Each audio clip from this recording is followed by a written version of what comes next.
नमस्कार दोस्तों, स्वागत है आपका स्टेनो गुरु यूट्यूब चैनल में। दोस्तों आज की वीडियो में हम लोग प्रैक्टिस करेंगे 100 शब्द प्रति मिनट की स्पीड से डिक्टेशन। जो लोग बिहार एसएससी स्टेनो का स्किल टेस्ट देने जा रहे हैं या बिहार एएसआई स्टेनो की तैयारी कर रहे हैं, एसएससी की कर रहे हैं, उन सभी के लिए बेहद लाभकारी होगा।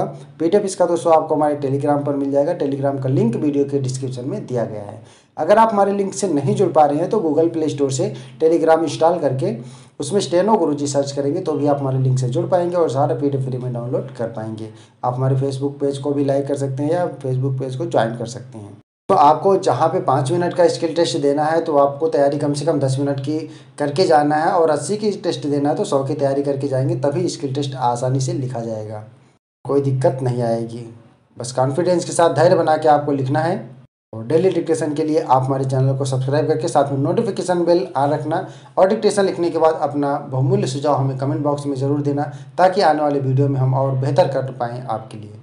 रेगुलर प्रैक्टिस के लिए दोस्तों आप चाहें तो हमारे चैनल का मेंबरशिप ले सकते हैं, हमारे पेड ग्रुप को ज्वाइन कर सकते हैं। अधिक जानकारी के लिए आप हमें मेल कर सकते हैं। हमारी मेल ID है study4stenographer@gmail.com। तो ज़्यादा समय न लेते हुए चलिए शुरू करते हैं। रेडी? 5 second, start. भ्रष्ट अधिकारियों के खिलाफ केंद्रीय जांच ब्यूरो की छापेमारी बड़ी खबर भले ही बनती हो, लेकिन यह कहना कठिन है कि इस तरह की कार्रवाई से भ्रष्ट तत्वों पर लगाम लगती है। गत दिवस CBI ने रेलवे के एक अफसर को 1 करोड़ रुपए की रिश्वत लेने के आरोप में गिरफ्तार किया। CBI ने इसी सिलसिले में जिस तरह देश के 20 अलग अलग ठिकानों पर छापेमारी की, उससे यही पता चलता है कि अकेले अफसर का भ्रष्टाचार कितना व्यापक रूप लिए हुए था। भ्रष्टाचार में लिप्त अफसरों के खिलाफ CBI की छापेमारी कोई नई अनोखी बात नहीं। चंद दिनों पहले CBI को अपने ही कुछ अफसरों के खिलाफ कार्रवाई करनी पड़ी थी। इसका मतलब है कि जिन पर भ्रष्टाचार पर लगाम लगाने की जिम्मेदारी है, वही भ्रष्ट आचरण करने में लगे हुए हैं। यह गंभीर स्थिति है, लेकिन इसका निवारण मौजूदा तौर तरीकों से नहीं हो सकता। यदि नौकरशाही के काम करने के तौर तरीकों में कोई बुनियादी परिवर्तन नहीं लाया जाता तो इसमें संदेह है कि CBI की छापेमारी से उसके भ्रष्टाचार को नियंत्रित किया जा सकता है। भ्रष्ट अफसरों के यहाँ छापेमारी और उनकी गिरफ्तारी जैसे कदम इसलिए प्रभावी नहीं साबित हो रही हैं क्योंकि एक तो ऐसे तत्वों को मुश्किल से ही कोई सज़ा मिलती है, और दूजा सज़ा मिलने में इतनी देर हो जाती है कि उसकी कोई अहमियत नहीं रह जाती।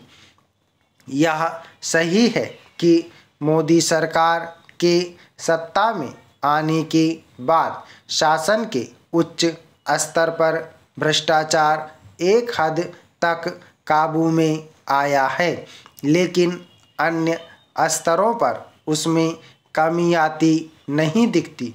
यही स्थिति राज्यों में भी है। यदि सरकार नौकरशाही के भ्रष्टाचार पर प्रभावी अंकुश लगाना चाहती है तो एक तो उसे पारदर्शिता एवं जवाबदेही के दायरे को बढ़ाना होगा, और दूसरे सेवा क्षेत्र में सरकारी तंत्र की भूमिका को कम करना होगा। समय आ गया है कि सरकार जो तमाम काम कर रही है उन्हें निजी क्षेत्रों को सौंपे और सक्षम नियामक तंत्र स्थापित कर यह सुनिश्चित करे कि वे अपना काम सही तरह से करें। दुनिया के अनेक देशों ने इसी तरह न केवल भ्रष्टाचार पर नियंत्रण पाया है बल्कि सेवाओं की गुणवत्ता को बेहतर करने में सफलता भी हासिल की है। इसी रास्ते पर भारत को चलना होगा। इसकी अनदेखी नहीं की जा सकती कि संचार और उड्डयन क्षेत्र में निजी कंपनियों की भागीदारी से हालात बदले हैं। आखिर उन क्षेत्रों में निजी कंपनियों की भागीदारी क्यों नहीं हो सकती जहां सरकार का सक्रिय रहना आवश्यक नहीं है? हमारे नीति नियंताओं को इससे अनभिज्ञ नहीं होना चाहिए कि सरकारों की ओर से होटल और उद्योग चलाने के नतीजे अच्छे नहीं हुए। स्टॉप। ओके दोस्तों, आप लोग इसको प्रैक्टिस करिएगा। 90 शब्द प्रति मिनट की स्पीड से है।